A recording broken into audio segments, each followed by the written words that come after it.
go? Yeah. Good afternoon. Good afternoon. Thank you. Wow. I'm here to tell you a little bit about the history of e-waste recycling, which actually goes back to just after World War II. Believe it or not, most people think it's a much more recent thing, bringing to mind the picture of the steaming heaps of e-waste. But after World War II, the military had tons and tons and tons of equipment left in the South Pacific, which wasn't returned to the U.S., including ships. So Taiwan, at that point, was kind of the China of today. It was a poor country. It was in Southeast Asia. They started taking the ships and all this other material that was left from the war and started processing it for the metal content.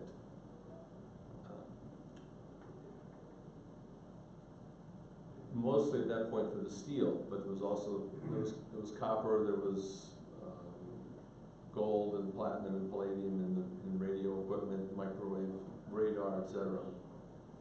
So it turned into quite a bustling industry, both for the metal content, and as time went on, the reuse of materials also, both the steel, which they would cut up and send to other countries, and or use locally.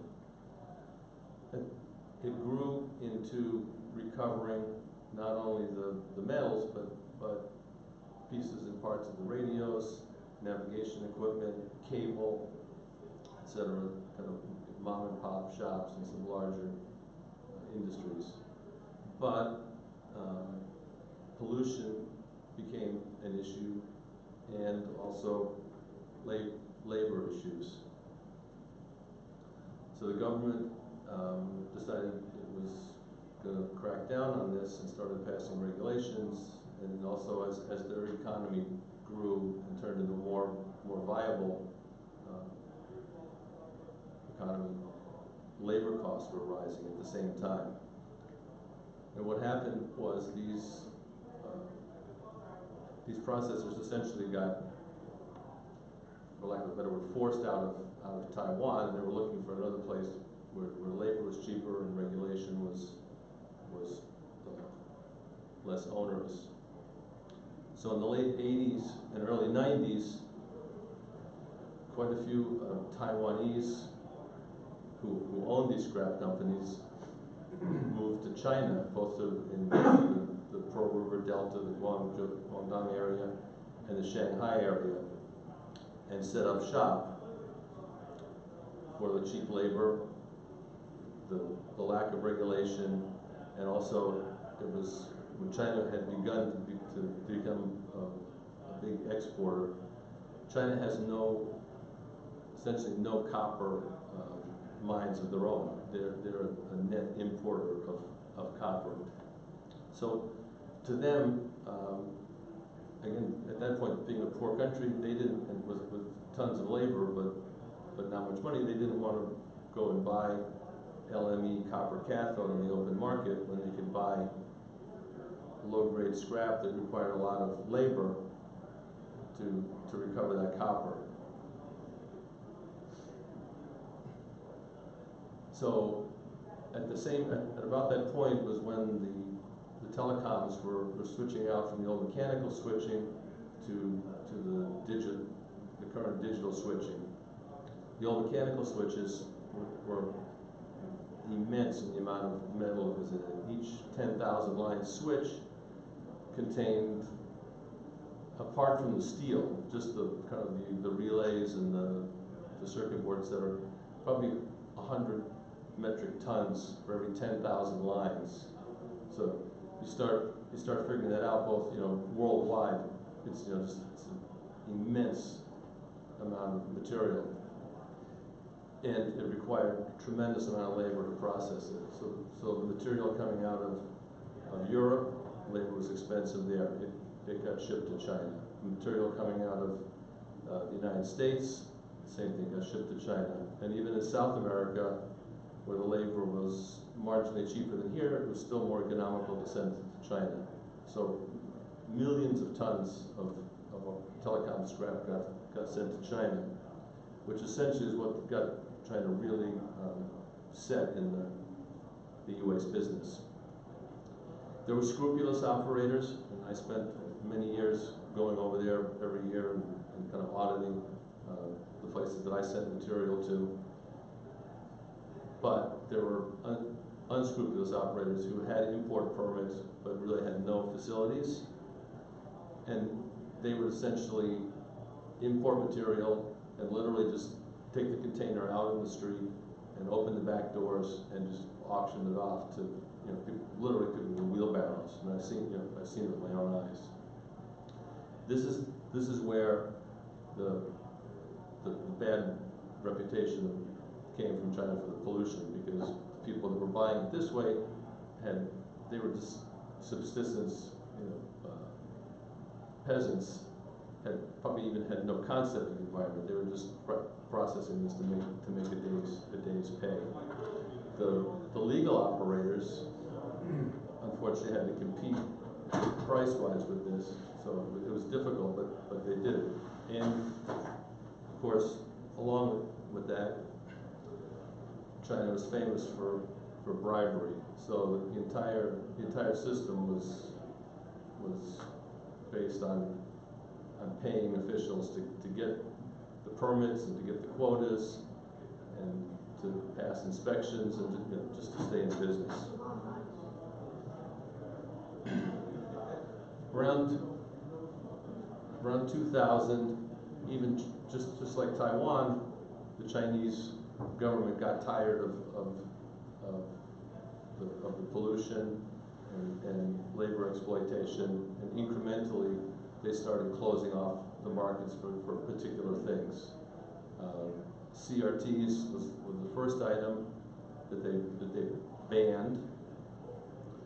As time went on, they didn't really ban other items for a while, but what they did is, there used to be a big market for what was the catch-all was called mixed metal scrap, and people would just literally pile up anything in the container and send it off, and they would bury in that pile hazardous waste, whatever. So what the government did is say, okay, there is no more mixed metal scrap. Now you have to send. You can't send more than 2 types of commodities in a container. It has to be. It could be circuit boards, it could be motors, but you couldn't just throw whatever in there.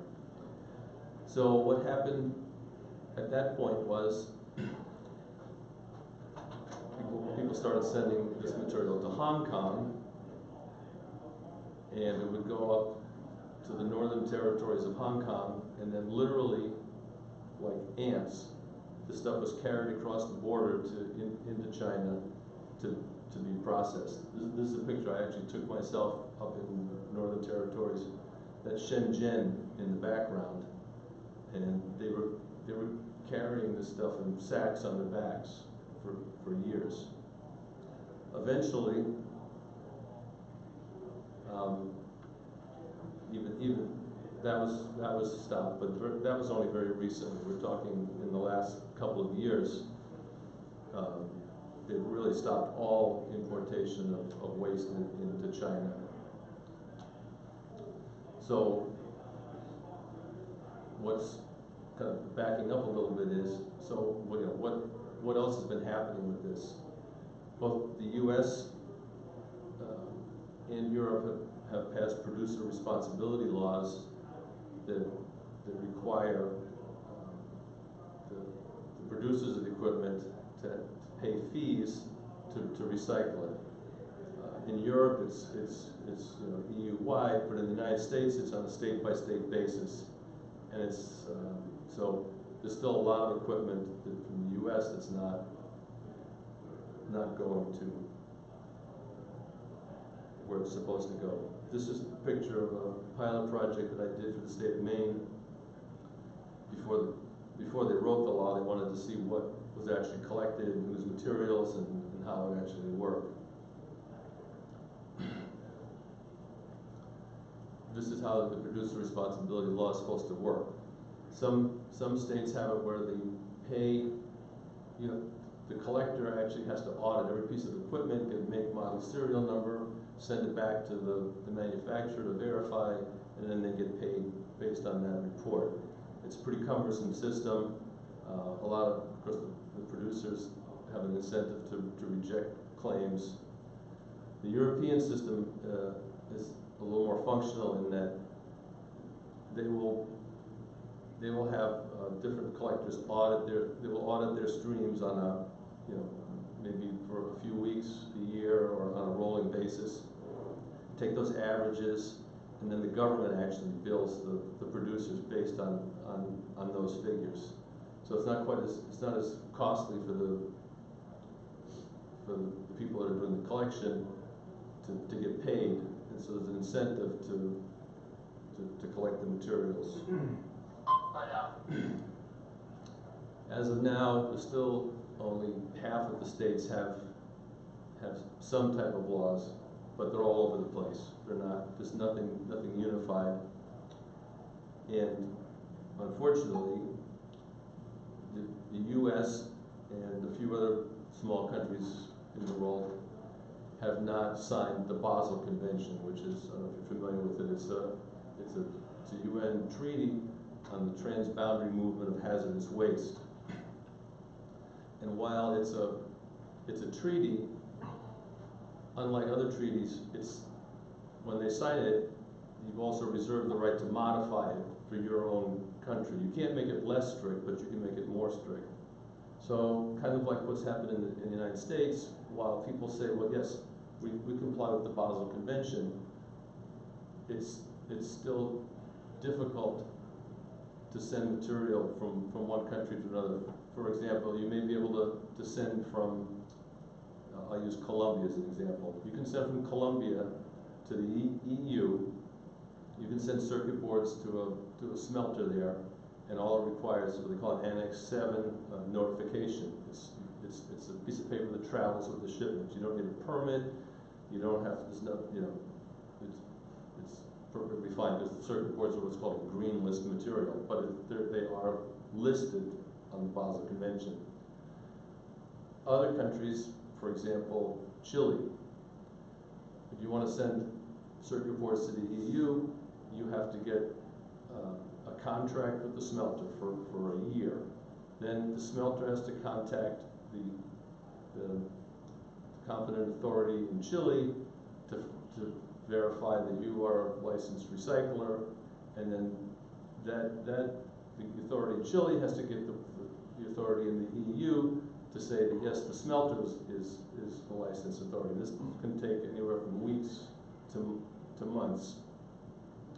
The only exception to this is the OECD countries. Even if they are Basel, they have the free movement of these materials. So this is a 2017 map, but it's indicative of what's happened today. When the materials stopped going to Hong Kong and being smuggled into China, there was still a need to do something with these materials, and they started going to Thailand, to Vietnam, to Malaysia, to Indonesia. And a lot of the same Taiwanese that had the companies in China are trying to open companies in these countries. But in this day and age, it's not working out, because these countries, while they may be corrupt, they've seen what's happened in Taiwan, in China, and some African countries. So they're being very cautious. There's not a lot of material going. I know a lot of these processors. It's not like the floodgates have opened. It's very difficult to send material. So at the end of the day,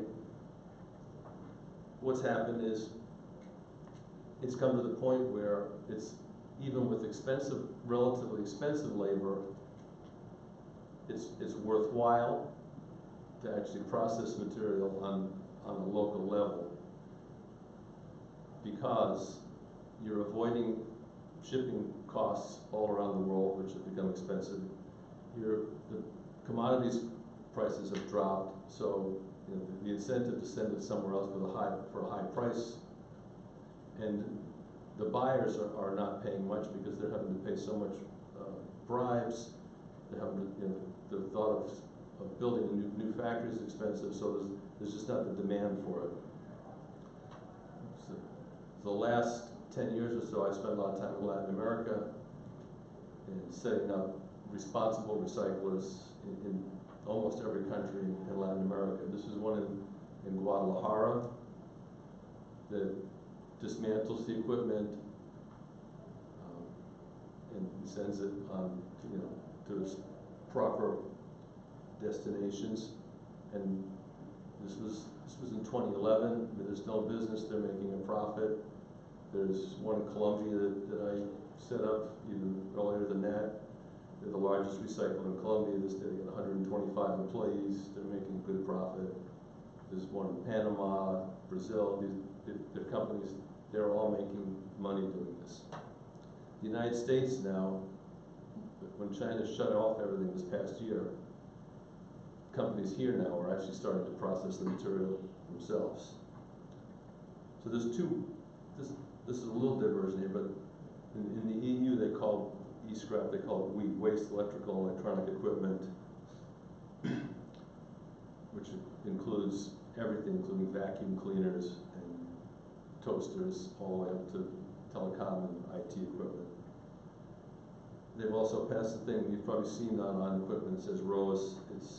It's a standard that it's not worldwide, it's a European standard, but kind of like the California regulations here, it kind of forced the hand of manufacturers worldwide to use lead-free solder, to not have mercury in switches, to limit the use of cadmium and chromium and flame retardants in the plastics, because you can't, it has to be ROAS certified to be able to sell it in the EU. Part of that was also nominally made equipment a little bit easier to dismantle. Fewer screws, plastic which was marked, which was a big plus, because for many years the plastic didn't have the number on it. A lot of this plastic would go to China, and they would literally have people burning little pieces of it, smelling the fumes to tell what kind of plastic it was. Yeah, it seems it's unbelievable, but it's true. So all these things have helped. CRTs were and to a diminishing degree now are one of the biggest issues in the industry. A, just because of the volume of them, and B, because of the lead content of the glass. You can see on the chart there, I mean, some of these, the funnel glass, the back part of it contained by weight up to around 25% lead. So, although it wasn't the heaviest part of the monitor, the front part of the panel was the heaviest part. So a lot of systems were developed to process these, where you cut the front off, then you just had plain glass that could be used as crushed up and used as an aggregate. The lead-containing part was had a high enough lead content. It could actually get sent to lead smelters. They used it as a flux and could recover the lead. This was a system, I worked for Sims Recycling for a few years in the not too distant past. They built a huge plant up in Canada just to process monitors, to separate them. They didn't cut the glass off. They just crushed it up. All had good dust collection. There was very careful for contamination. They crushed it up and they used XRF, X-ray fluorescence technology. As the glass passed over sensors and air jets, and it would actually separate the glass, the two types of glass, and a magnet would mag off the shadow mask and the electron gun. So while it worked very well, it was a very expensive system, and the Canadian, this is built particularly for the Canadian market, because they had a pretty strict law, but the government set rates were not sufficient to cover the costs of this, and so after 2 or 3 years, this was probably a $4 million plant that they had to shut down and dismantle, because they couldn't even break even with the rates that were specified by the government.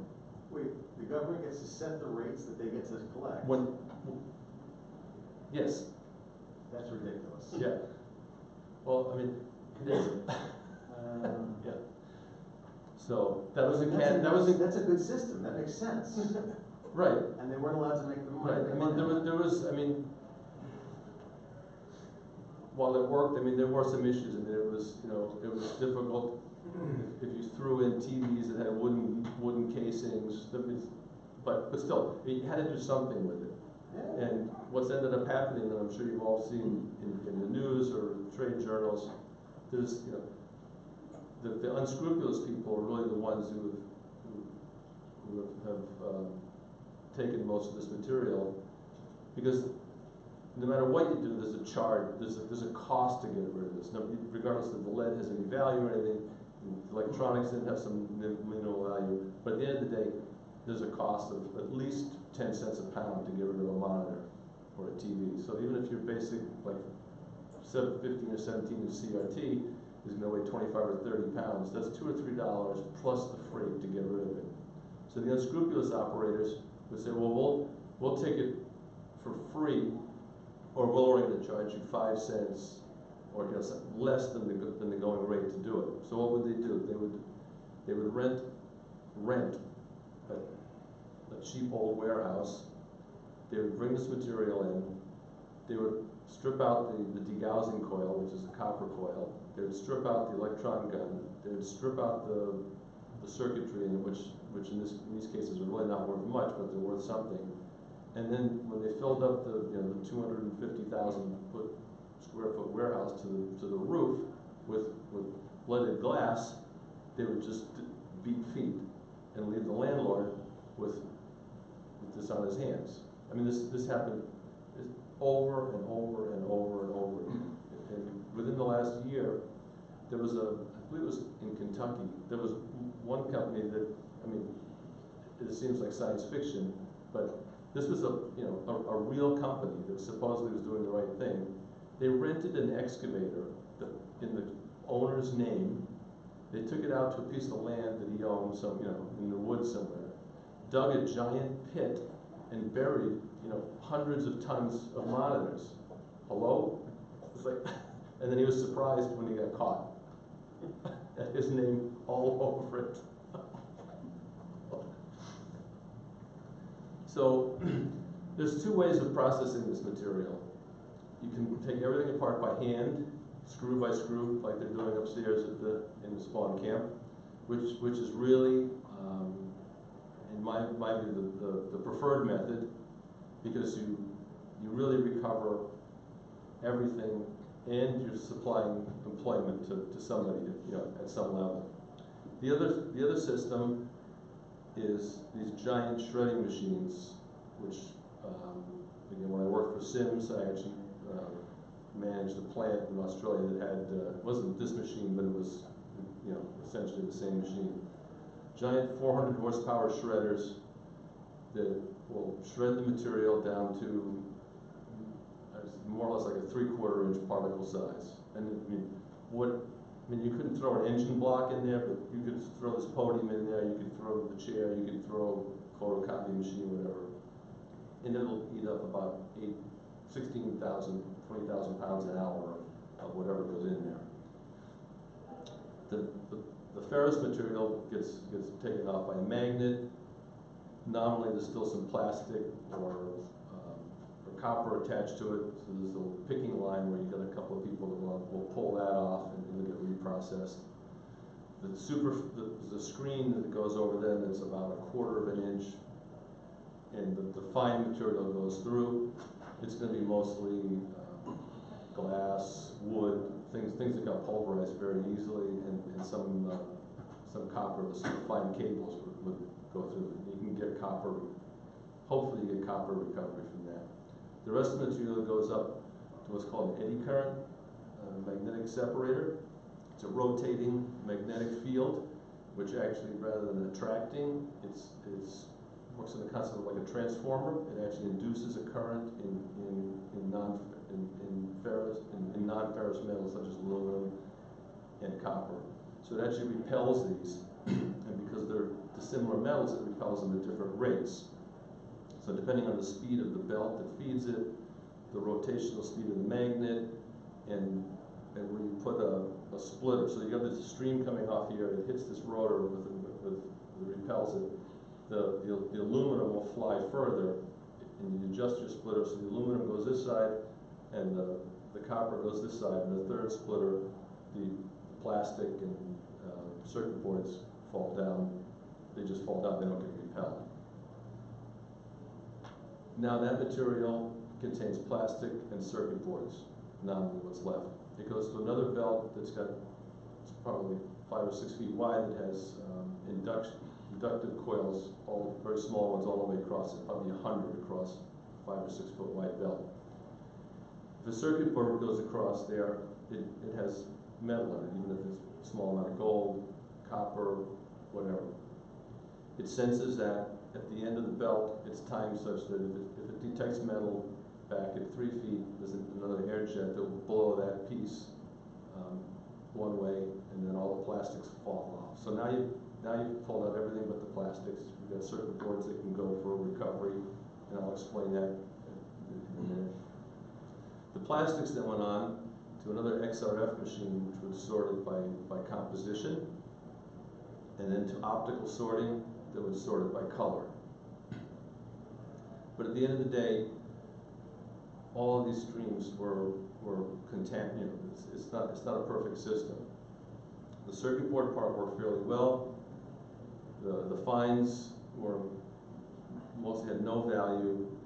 The plastic part worked well up until a few years ago when oil price is low and you couldn't compete with virgin materials because it was too difficult to get rid of the contamination, and even 1% contamination in plastic makes it not suitable for reprocessing.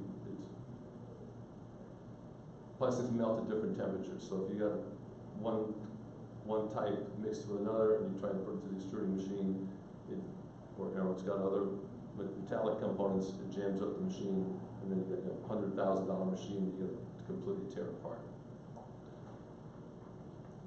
So this is the basic scheme of the shredding system. Those are the outputs that would come out of it. And this is kind of the scheme of how hopefully the best use of recycling would be where you actually reuse material that comes in. So if you've got computers, if you've got routers, you've got telecom equipment that's still viable to sell as spare parts to companies that are still have legacy equipment. If that's not feasible, you can still pull out memory or processors or other equipment that's for spare parts, and then what's left over goes either to dismantling or shredding. The circuit boards there's only very few places in the world that actually process circuit boards. They're what's called secondary copper smelters, of which there's none in the US. There's one in Canada, it's Miranda. There's 3 in Japan. There's 2 in Germany. There's 1 in Belgium, and there's 1 in Sweden. And that's really it for the entire world. So these circuit boards go there. They burn them with natural gas in a completely closed reducing atmosphere, so as not to make oxides. They get rid of the organic compounds. They scrub the gases. They're all very tightly regulated. What's left over is essentially the metallic components. They'll take off with the magnet and steel. That residue goes into their smelter, gets mixed with copper ore and or copper scrap to make copper anode. That anode goes to what they call a tank house, where they electrolytically refine the copper to make copper cathode, which is kind of the standard 199.999% pure copper. The precious metals that have been in the circuit board now fall out of that into the bottom of the bath, and they're taken to a laboratory where with acids and reagents they can extract the precious metals out of it. So that's what I know about electronics recycling to date. Any questions? So, my question is always, and this is actually really cool, but so you have all this material at the end that you just can't use, right? Where does this have to end up? I'm assuming, is this the stuff that ultimately that's what should be going into landfills, or are they finding other ways to dispose Well, of their I'd say that, you know, at this point, there's probably very little that's actually getting to landfills. There's still a significant amount that's not being properly disposed of. There's still people both in the United States, not so much in Europe because they got a unified scheme, but you know, certainly Southeast Asia, a lot of the material is still processed kind of on a ad hoc basis, and people will extract, you know, the valuable part and just chuck out the plastics or the things that have no economic value. But I mean, things are definitely improving. There's not, there is nominally a value in everything, even the plastics, if you take the time to do it correctly. So, you know, even while you read in the papers today that, you know, the people are giving up on recycling and it's not worth it and everything, the real fact is that even though the plastics may not pay anymore. In other words, they were used to selling the plastics for X per ton, right? And now they're saying, well, we'll take the plastics, but we can't pay you anything for it. So people say, oh, I don't want to do that. But the fact is, you have to do something with it. So, you know, if you have a company that's willing to take it for free and can actually make a product out of it, that's still a better economic value for everybody than paying something to put it in the landfill. But it's pretty hard to get across. You know, when people are used to getting paid anything nominally for something, the minute there's a cost to it, they're like, they throw up their hands. But worldwide, I mean, things are really improving, and while this thing with China in the last year, they stopped, not only did they stop taking e-waste years ago, there were still things being smuggled in. They really stopped it now. I mean, when they stopped taking corrugated paper, office paper, they just stopped taking everything. I know, my trash bill went up. Yeah. So I mean, there was still, and the reason that they did this was that, you know, while they made strides in managing the corruption in China, it's kind of so ingrained that there was still material being smuggled in, and the government just finally said, you know what, you know, they're just like happened in Taiwan. Their economy grew enough that while it's still not comparable to the U.S., the standard of living is such that they don't feel compelled to provide these low-wage menial jobs to everybody. This, you know, the manufacturing sector has picked up. The rule of law, while to us may still seem pretty rudimentary, is a lot better than it was. So they weren't compelled to get this low-grade polluting material, and people were and are rising up about the pollution and the corruption. So for the Communist Party to stay in power, you know, while they are the power, they still nominally listen to what people are saying and take it into account. I think you. Do you have any observations regarding the change in durability of products after companies make them more recyclable? Were the less recyclable materials more durable, and do companies care to try and keep products out of the process and keep them in use longer? Or are they focused more on being compliant, and if the product's cheaper and can be replaced faster, they make more money by selling more units? The latter. Okay, so And, you and, I have. mean, I've dealt with all the Fortune 500 companies. I won't name any names, but, while they all make a big show of how green they are and how they, you know, they're suppliers and blah, blah, blah, at the end of the day, all of them, rather than have any of their, for instance, if they have manufacturing overrun, at the end of the, you know, they release a new product, right? A new router, a new switch, a new phone, whatever it is. Rather than sell those phones, say into a third world country or you know, no, absolutely not. They will send it to a company like Sims Recycling for guaranteed destruction. Brand new boxed product that they now have to pay somebody to take out of the box and, you know, throw away all the little, you know, open up all the little bitty bags of screws and power, you know, all these things, and absolutely forbid any reuse of this material just to protect their brand and their profits. So, I mean, while I understand their rationale, it still grates on me. And, you know, it's a hard pill to swallow when you're in business, but when the customer says this is what you have to do, and you want that business, you want HP's business, you want Apple's, you want Microsoft's, this is what you got to do. Are you seeing any efforts to change the law, not just to make something more recyclable, but to make sure that it exists and gets used before it has to get recycled? Yes, longer? this actually, just this past month, within the last 30 days, there's been court cases going on for a number of years about it comes out of reuse, but it's really about repairing the right to repair your own equipment.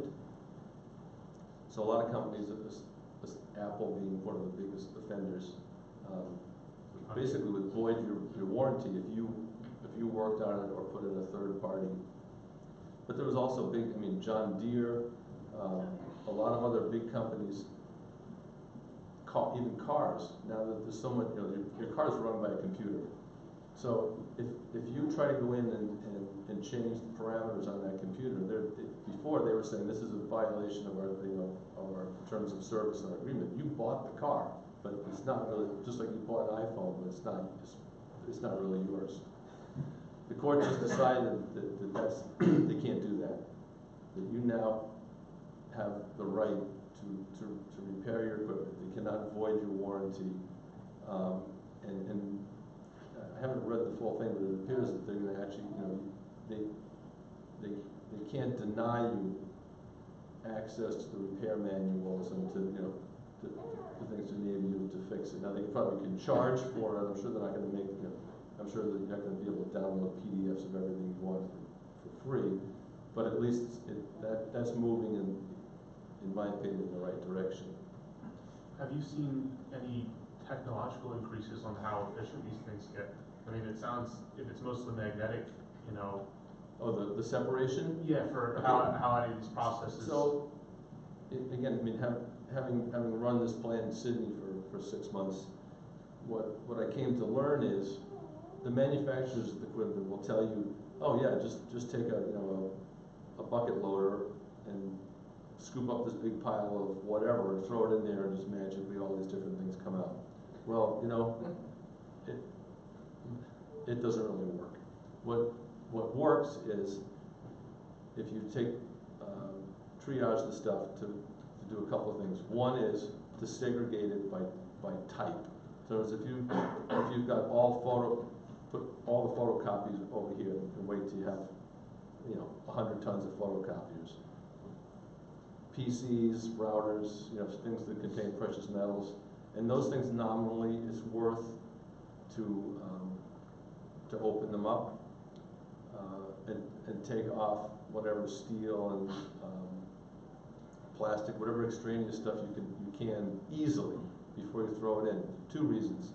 One is it's taking up the time value of the machine to grind up things that have no value, essentially. Number 2 is the real recovery on all of this, I mean, the value is, you get a little bit out of the copper and aluminum. The real value of any of these recovery things is the precious metals.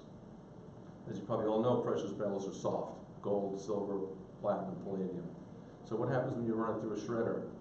It's grinding all the stuff up. It wipes off the gold, the silver, and stuff on the other components. So if you just throw a whole PC in there, you're going to lose 30 to 35% of the precious metal content on the steel, aluminum, and plastic, because it's gone. There's no way to recover it. So while there's a nominal cost to pre-processing it, you more than recover that at the other end. So, and you know, even when I ran this plant, it was 8 years ago now. It was still, companies were resistant to put that labor into it because you're competing against the, you know, exporting the stuff to a country where they're going to process it. So you're looking at, well, if we just run it through the shredder, we're still going to get X, and we're still going to be ahead of, you know, if you put the labor into it, we're either going to be, you know, behind or not really gain anything. Now the market has changed, where you can't just willy-nilly ship this. There is no, you know, cheap home for this stuff anymore. So I think it is, you know, I think that this type of machinery is going to become more valuable and more. I mean, it is productive, but you got to, you know, you've got to put some effort into it to get a good product out of it. And now it's becoming, I think, economically viable to do that in countries where the labor cost is higher. So is there a significant enough cost difference between shredding things and picking like specific materials out of things that one is more popular with companies than the other? I think a lot of it has to do with knowledge and training. My experience is that if you have the knowledge of what's really worthwhile in products, and you take the time to train people and pay them enough to stick around, that's, you know, that is probably the best solution, because again it provides wages. The problem with the big machines is, A, they require big volume, and you're talking about, you know, several $1 million investment, and they use significant, I mean, you can imagine a 400 horsepower motor running, you know, 8 or 10 hours a day. So, and the maintenance. So I'm seeing quite a resurgence worldwide, not just, you know, of people, you know, physically taking things apart by hand, which to me is a good thing, because when you're taking apart by hand, now you're also recovering some more reusable products out of it. You know, instead of losing a piece of memory that may be valuable, now it's coming back to the market. Now, you know, a lot of the stuff, the prices of new stuff are so cheap that, well, you know, a lot of things that, while you want to reuse it, it's, by the time you take it out and test it and all these things, it's, you know, it's nominal. But at least you have the opportunity.